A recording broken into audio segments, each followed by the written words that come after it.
حسین آقام آقام حسین آقام حسین آقام آقام از تموم آدم دل بریدم الا تو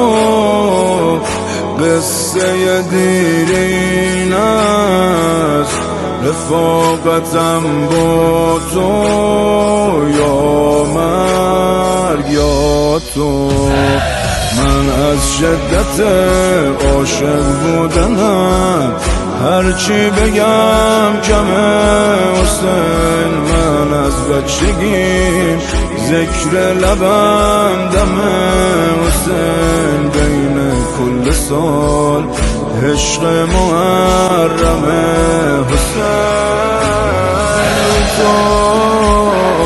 حسین یه حساب دیگه وا کردم غروب شد و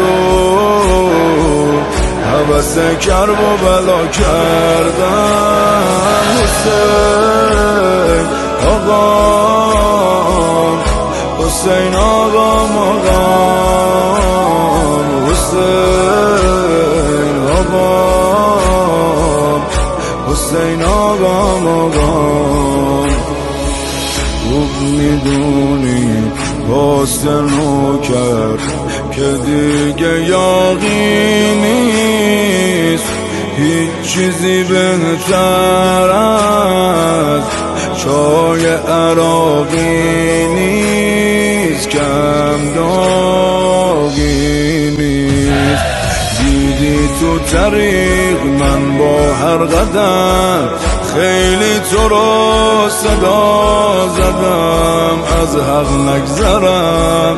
مدیون شاه مشهدم با این که بدم اما پیاده اومدم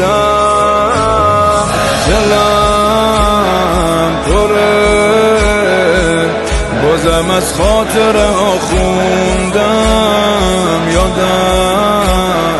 نرفت اربعینی و که جا موندم سال 40 یه کاری کن که پام برسه حرم امسال 40